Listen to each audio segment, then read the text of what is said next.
Hello students, my today's video for the class 8, the chapter 5, data handling. In my last video I told you about the data and the observations, raw data, the bar graph, pictographs. Now we will discuss something more about the graphs. और कुछ students को problem आ रहा था pictograph में, तो let me introduce the pictograph again.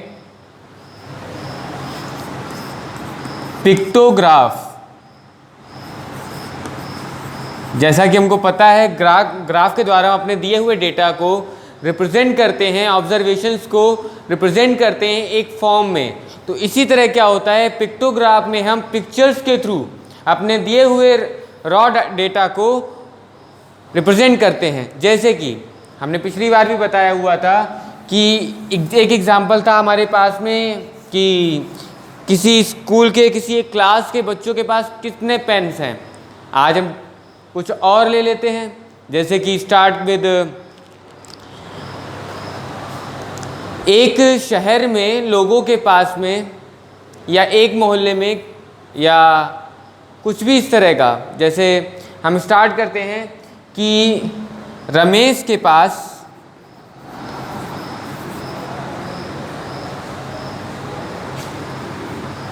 3 footballs हैं.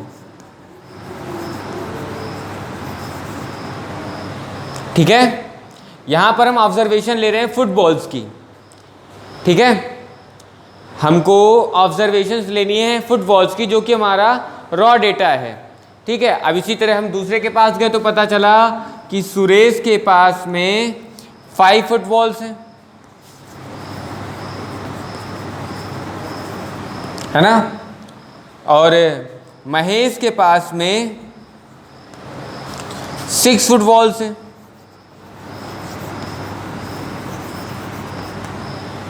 और गणेश के पास में 9 फुटबॉल्स हैं. तो अभी हम क्या करेंगे, इस डेटा को रिप्रेजेंट करने के लिए पिक्टोग्राफ का यूज़ अगर कर रहे हैं तो पिक्टोग्राफ बनाने के लिए पहले तो हम एक पिक्चर डिसाइड करेंगे. ठीक है, उस पिक्चर को डिसाइड करने के लिए हम इन्हीं से मिलती जुलती कोई पिक्चर बना लेते हैं जो हमारे पिक्टोग्राफ पर रिप्रेजेंट करते समय इजी हो हमारे लिए बनाना. तो हम क्या करेंगे, एक फुटबॉल बना लेते हैं. This is football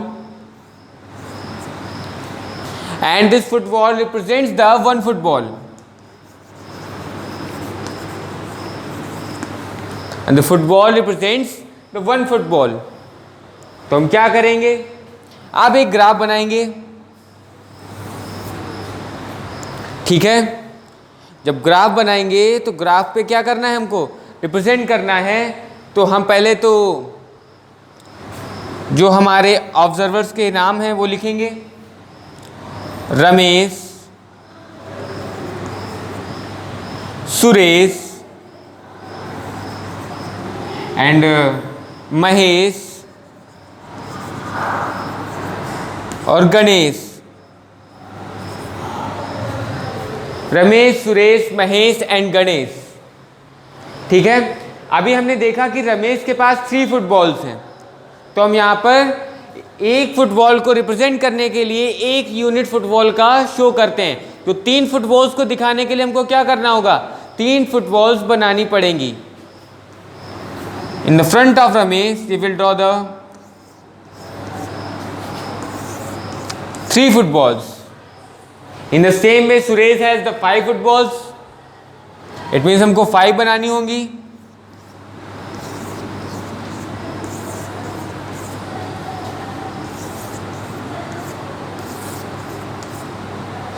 The 5 footballs. Similarly, Mahesh has the 6 footballs. तो 6 फुटबॉल्स ड्रॉ करेंगे.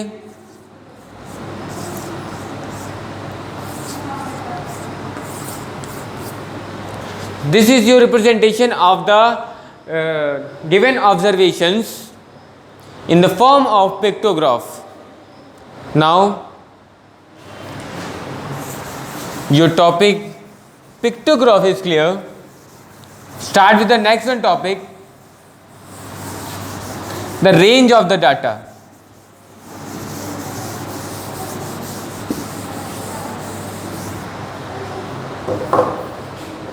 the range of the data.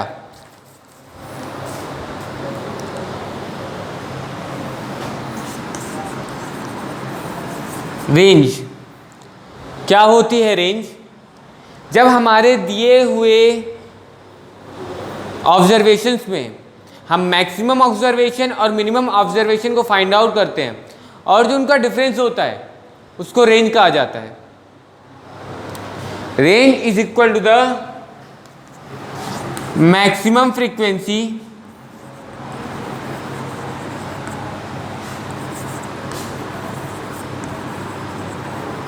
Minus minimum frequency.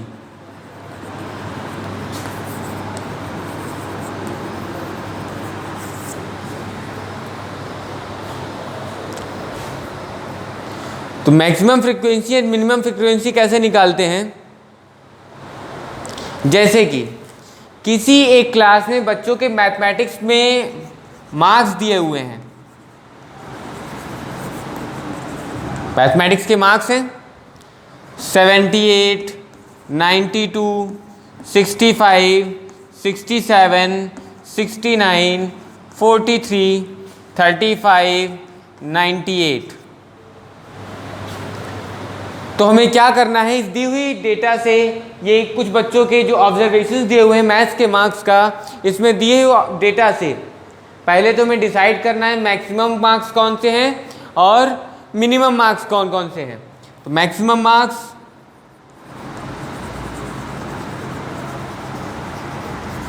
The greater one is 98 and the minimum marks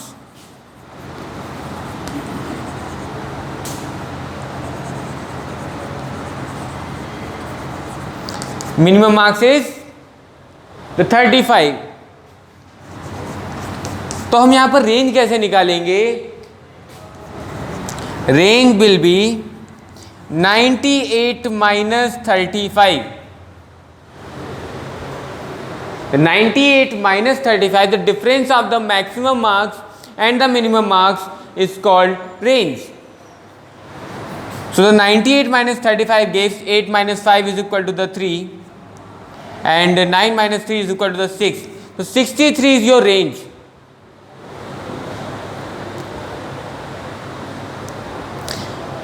इसी तरह अब हम अपने सेकेंड वन टॉपिक की ओर चलते हैं, which is the mod of a given observations.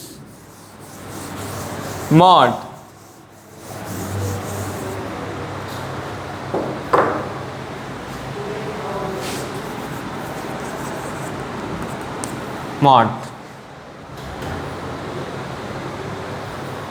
The maximum possible outcomes are called mod।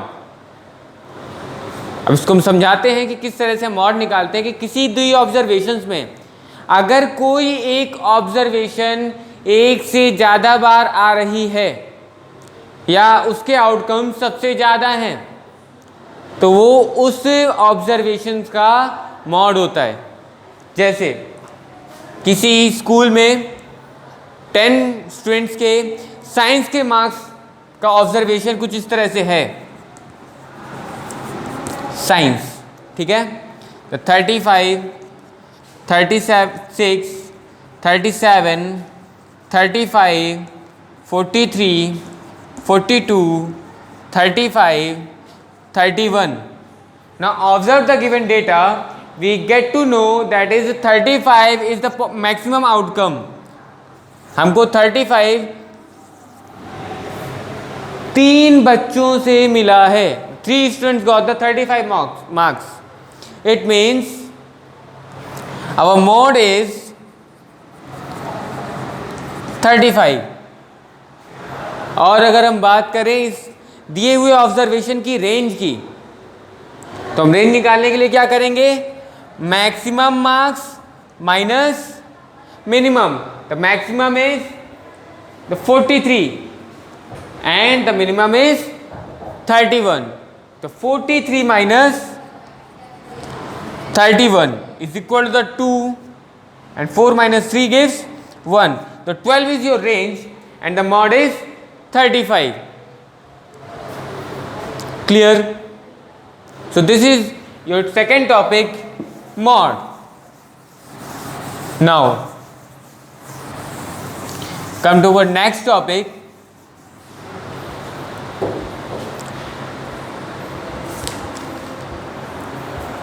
The next topic is the width or the size of the class.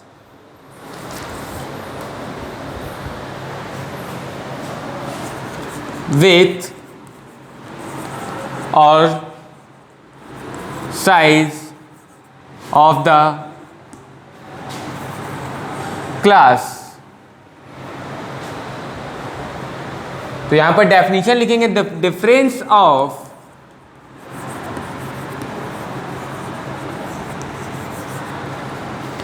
lower limit and upper limit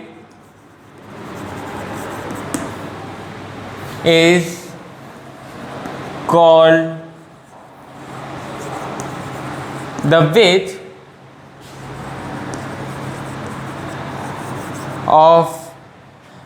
or the size of the class. The difference between the lower limit and the upper limit of a class is called the class size or width of the class.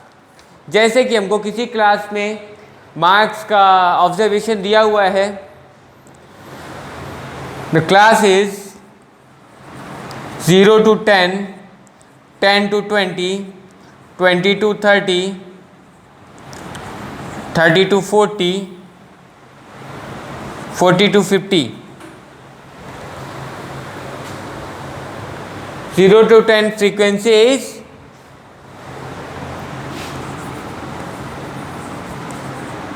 the frequency is given 6, 10, 9, 4, 5. तो class size और with क्या होगा? The lower limit and the upper limit, the difference of the upper and the lower limits. पहले तो हम lower और upper limit निकालेंगे. हम पहले क्लास से निकालते हैं 0 to 10 में. यहां हमारी लोअर लिमिट है 0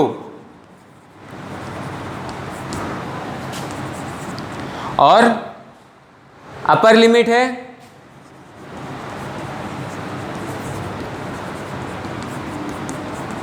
10. ठीक है. तो difference of the lower limit and the upper limit, तो class size will be the difference of the lower limit and the upper limit. It means 10 minus 0 is equal to the 10. It means the width of the given class or the class size of the given class is 10. So this is your class size. Now in the same manner, the next one topic is class mark.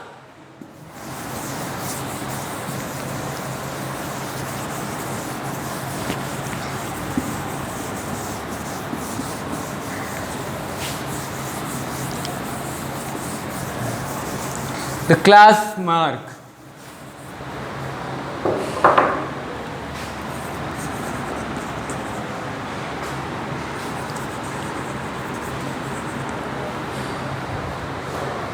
The class mark is the midpoint of the class. Class mark is the midpoint of the given class. और midpoint का हमको method पता है कि midpoint कैसे निकालते हैं. The upper limit plus lower limit divided by 2. तो यहाँ पर लिखेंगे class mark is the midpoint of the class. It means the class mark is equal to the upper limit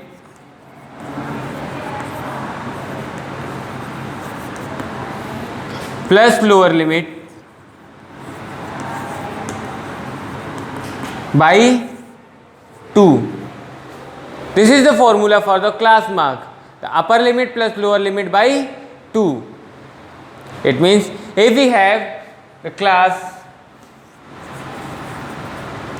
0 to 10, 10 to 20, 20 to 30, 30 to 40, 40 to 50, and the observations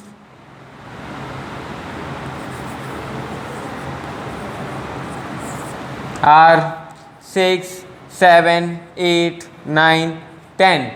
To start with the 1, the class mark or the class size remains same for the given observation. For each observation, the class mark and the class size remains same with the given data. So here the class mark is equal to the upper limit is 10 and the lower limit is 0. 10 plus 0 upon 2 is equal to the 10 upon 2. 2 ones are 2, 2 5s are 10, it gives 5. So this is the formula for the class mark. Now the tally marks. The next one topic is tally marks. हम किसी भी दी हुई observation को tally marks के through कैसे represent करते हैं. So firstly here is observation is given, तो यहाँ पर इसका हम टैली मार्क बनाते हैं. The marks is 6, it means इसका टैली मार्क बनाएंगे द 6, 1 2 3 4 और 5 हमारा क्रॉस में जाता है and then 6. Here the 7, 1 2 3 4 5 6 7. This is your tally marks. 5 का हमेशा क्रॉस होगा. 1 for the 8, 1 2 3 4 5 6 7 8. Here the 9, 1 2 3 4 5 6 7 8 and 9. Again the 10, 1 2 3 4 5 6 7 8 9 10. So this is your tally marks. So if you get any doubts in this video, you can send your doubts on your WhatsApp group and I will solve them in the next video. Thank you.